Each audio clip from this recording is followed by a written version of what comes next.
역대급 엔저 충격이라.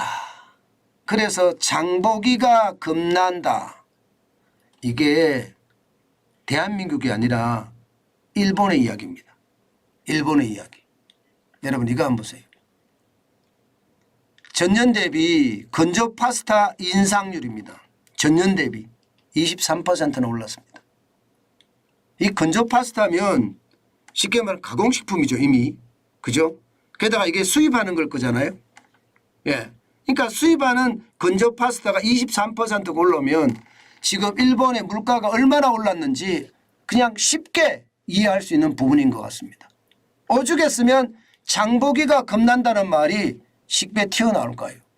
저는 그게 그만큼 일본이 충격적이라는 이야기가 되는 겁니다. 실제 한번 보세요. 수입식품이나 수입에 어떤 자가 붙어있는 가공식품들의 가격은 다 올라갑니다. 유럽산 치즈는요 11%고요. 건조 파스타는 23%. 유럽산 와인도 15%에서 20%가 올랐습니다.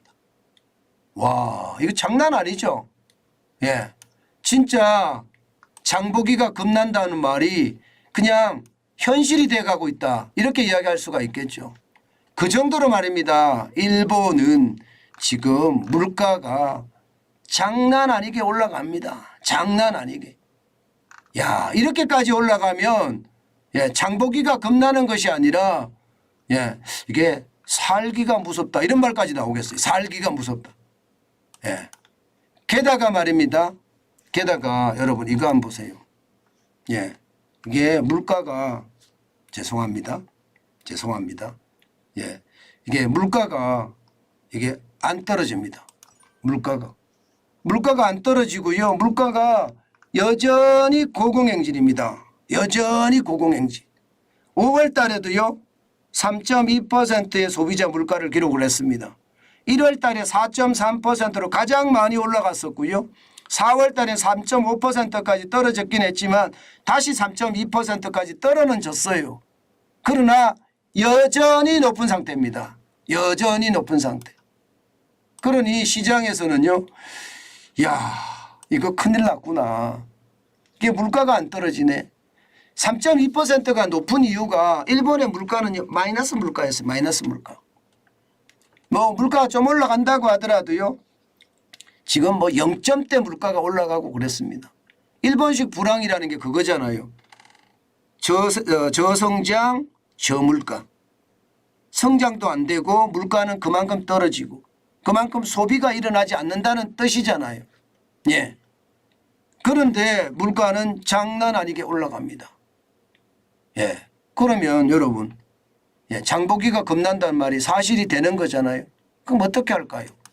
저는 이제가 중요합니다. 이제 과연 어떻게 할 것인가. 일본은 어떤 방향으로 예, 통화 정책을 쓸 것인가. 저는 여기에 관심이 많을 수밖에 없습니다. 현재까지는요. 일본의 금리는 마이너스 0.1%예요. 예. 2006년에 0.25%였고요. 2007년에 0.5%였거든요. 이것이 2008년부터 이게 글로벌 금융위기 때부터 0.3%로 내려더니요. 예, 그해 12월에 0.1%까지 2010년에는 0%까지 내렸다가 2016년에 0.1%까지 내렸습니다. 이거 어떻게 될까요? 계속 가만히 있을까요? 예, 물가는 지금 계속 올라가는데 소비자 물가는 장난이 아닌데 게다가 문제는 여러분 지금 더 내려갈 것 같습니다. 여기서 왜 더 내려가느냐. 예, 물가는 더 올라가고요. 예, 물가는 더 올라가고요. 이게 예, N저는 더 내려갈 것 같아요. 얼마를 내려가느냐. 여러분 이거 한번 보세요. 지금 N달러 환율이 143.68엔입니다. 달러당 143.68엔. 야, 이러다가 작년 10월 20일에 150.14엔이 최고로 올라갔거든요. 지금 이게 역대급이에요. 역대급이요. 지금 보시다시피 IMF 외환위기 때 144.6엔까지 올라갔습니다. 144.6엔. 지금 그때 이후로 보면요. 지금 10월 20일에 150.14엔 달러당 지금은 143.68엔 굉장히 많이 올라가. 이게 더 올라갈 거라고 봐요. 이게 더 올라갈 거다. 지금 시위에 안 가라앉을 거라고 봅니다. 왜냐하면 뭐 기준금리를 내릴 생각이 없으니까. 기준금리를 올릴 생각이 없으니까. 지금 기준금리를 올린다고 하더라도 0%까지밖에 못 올립니다. 올린다고 하더라도. 그만큼 말입니다. 이게 일본의 상황은 물가를 어떻게 잡을까 하는데 아마 앞으로 초점이 굉장히 많이 맞춰질 겁니다. 물가를 잡을 수 있는 방법은 긴축밖에 없는데 그 긴축을 어떻게 쓸 것인가 아마 여기에 대한 고민이 굉장히 저는 커질 거라고 생각을 해요. 여기에 대한 고민이. 저는 그래서 제가 엔화에 대한 이야기를 여러분들에게도 많이 말씀을 드리는데요. 엔화는 우리가 집중적으로 좀 볼 필요가 있다. 그 이야기를 제가 굉장히 많이 하고 있습니다. 그만큼 말입니다.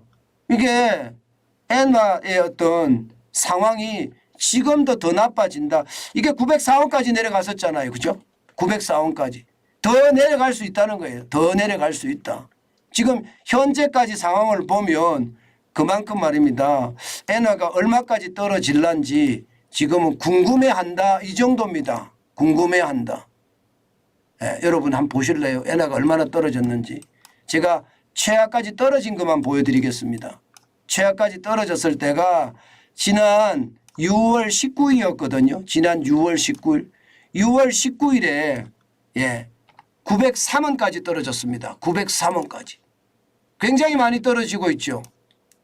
굉장히 많이 떨어지고 있습니다. 이렇게 떨어지는 것을 보면 환율의 어떤 상황이 지금 일본은 쉽게 말하면 통화정책을 쓸 생각이 아직 없고요.